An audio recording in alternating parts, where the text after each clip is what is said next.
Hebu acheni kunisumbua bwana. Janet kitu gani mwanangu unatafanya? Baba Janet njoo. Kuna nini tena? Hiki ndo tunataka. Kitu gani? Hiki ndo. Wewe ni vipi tena? Nini? Niache bibi. Sikiliza nikwambie mama Janet. Haya ndio leo atafuta haya. Kila siku nilikuwa nakwambia unaficha ficha mambo, leo umeona? Sasa nilolificha. Maskini ya Mungu. Unanielewa? Mwanangu apone. Hao umetafuta wewe. Ungeonyesha ushirikiano sio kitu hili mimi anakuja tumpeleke hospitali. Hebu tuache lawama. Mwanangu akifa tutajua baadaye. Utajua baadaye? Tutajua hapo baadaye. Haya yote ya kwako. Si ulikuwa unayaficha? Jitahidi mwanangu apone. Si ulikuwa unayaficha haya? Nayaficha. Leo ndio umeumbuka leo. Kauli ulilifanya nionekane mubaya wewe. Kauli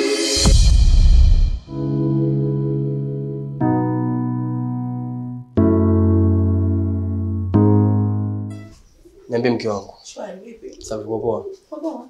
Mzima. Mzima. Wafu mmemisi. Mwenye mali umeshangaa. Au umemkaje leo?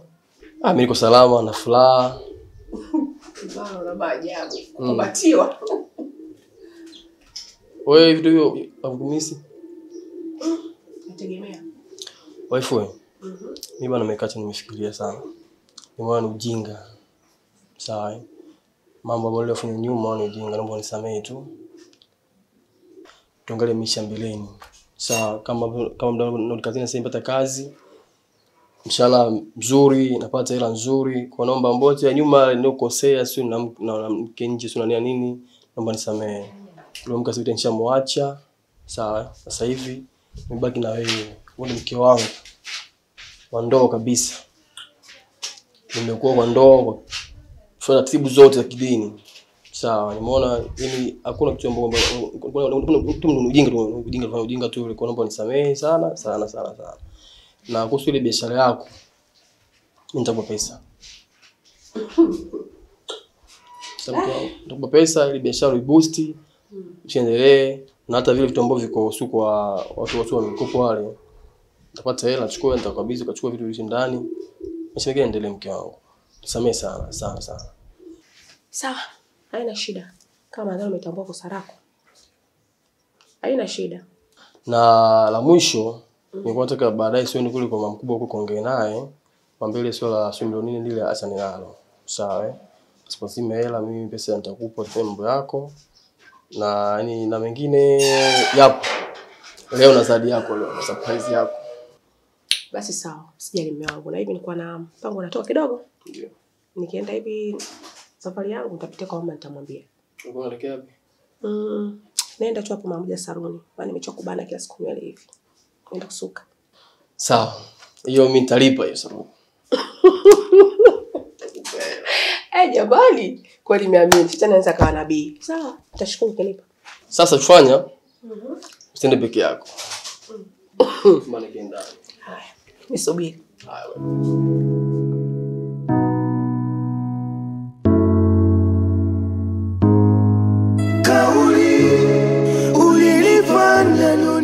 Za hapa mama Janet. Namshukuru Mungu atujambo. Wazima wote. Wazima. Basi kilichonileta hapa wala sina mambo mengi. Ndio. Mimi mwenzako nina matatizo yangu na mume wangu. Si unajua ile nyumba yetu pale? Kwa hiyo kama na matatizo yangu na mume wangu tumekubaliana mimi ile nyumba tuuze. Mnauza? Tunauza. Matatizo yametuzidi. Kwa hiyo ndo nimeona kila nikiangalia nani wa kumwambia yani. Nikagundua mama Janet ataweza kunisaidia. Kwa hiyo ndo nimekuja. Poleni sana kwa matatizo. Asante. Lakini atakaporudi mume wangu nitamwambia. Jibu atakalonipa. Hata iwe usiku wa saa 3 mimi nitakuja kukuletea jibu. Basi sawa. Nashukuru.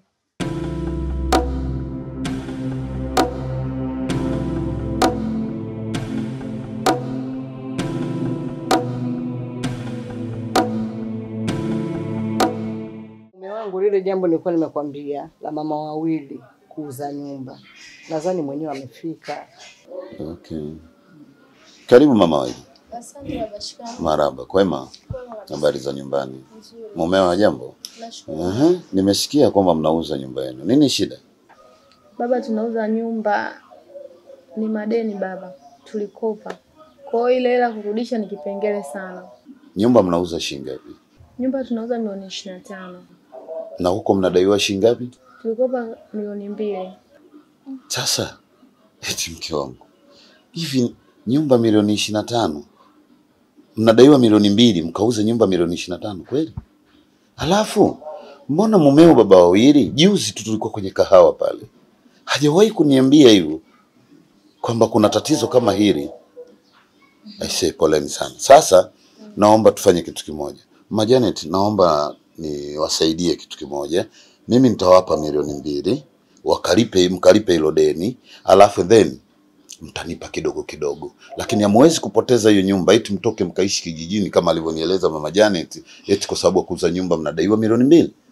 Kesho sawa, asubuhi nitakapotoka tu saa 1 na mwambie mumeo aje ili nipite naye pale benki nimtolee milioni 2, muende mkalipe, and then mtaendelea kuwepo hapo. Mtanilipa kidogo kidogo. Alafu nitakaa na mumeo niongee naye kama kuna biashara yote anaweza kufanya ili niweze kuwekeza pale kwake, aweze kuweza kupata pesa ya kurudisha. Kila siku namwambia, njoo tukae, niambie unafikiri nini ili uweze tuendelee na maisha yetu. Ananikwepa. Sijui sababu ni nini. Ananionaje aibu mimi rafiki yake?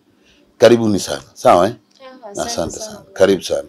Au unasemaje mke wangu? Yangu mimi kwanza nashukuru kwa msaada uliotoa. Mungu akubariki mume wangu. Kweli. Alafu na yule binti yetu nasikia alikuja alikuwa anataka milioni 4. Mimi naweza kumchangia milioni 1. Sawa?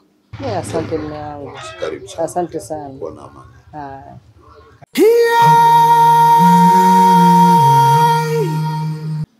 Habari yako bwana Jonathan? Salama baba, shikamo. Marahaba, habari za huko nyumbani? Namshukuru Mungu, ni nzuri baba. Naona leo umependeza mwanangu. Sasa mwanangu, tumekaa na mama yako, tumekuita, tuna mazungumzo kidogo na wewe. Unajua kuna mengi yamepita hapa katikati mwanangu. Kufikia hatua mimi na baba yako tulikuwa marafiki wakubwa wa siku nyingi, wenye malengo makubwa baadaye. Lakini nahisi ubinafsi wangu ndio umepelekea haya yote. Hii dunia, na kama ni dunia, ina vitu vingi ndani yake. Kuna vitu vingi nimejifunza kupitia hili. Mke wangu aliniambia, nilijaribu kukaa naye, kuzungumza naye, sikumpa nafasi ya kumsikiliza. Mimi nimetokea kwenye hali hiyo. Nilipambana sana mashariki na magharibi katika kutafuta riziki. Lakini nikaja kujigundua kwamba kama nimepewa mimi peke yangu, kumbe hata nyie mnaweza kufanya na mkafikia malengo. Sasa nilichokuitia, kwa sababu wewe unampenda Janet na umekubali ile mimba ni ya kwako, sisi kama familia au mimi kama baba Janet sina namna, naomba nikuozeshe binti yangu. Nimeridhia mwanangu, nimekupokea, lakini mbali na hicho nina surprise yenu kubwa sana. Tena siwezi kuificha, itabidi niwaambie ukweli. Nitawapa nyumba yangu moja ambayo iko pale Banana Kitunda. Lakini la pili pia nitawafungulia biashara pale Kariakoo, duka moja zuri, ila wewe utafikiri biashara gani mzuri itawafaa ili muweze kuendeleza maisha yenu. Kwa sababu kwa hatua aliyefikia mwanangu, nina wasiwasi ningeweza kumkosa. Japokuwa tulienda hospitali kupima, ikaonekana mimba bado ipo. Aliniongopea, lakini kuna kitu ndani ya uongo wake amenifundisha. Nakupenda sana mwanangu, karibu kwenye familia yangu. Asante baba, nashukuru sana baba yangu. Karibu sana. Hapa kwako, samehe yote yaliyopita. Asante sana baba. Shukuru pia na mama yako. Mama, nashukuru mama, asante. Au unasemaje mke wangu? Kwanza mume wangu leo nakushukuru, muongea maneno mazuri. Yaani Mwenyezi Mungu akujalie mume wangu. Mimi nasema tumempokea mtoto wetu kwa roho moja. Hii ni familia. Karibu sana kijana wangu. Asante baba. Jisikie uhuru, hapa ni kwako. Nawashukuru sana baba, na kuombea kwa Mungu. Amina. Amina. Akupe maisha marefu. Pamoja na wewe mwanangu. Maana jinsi ilivyokuwa baba, kwa kweli sikuweza kufikiria, makweli Mungu anatenda baba. Kauli ulinifanya nionekane mubaya.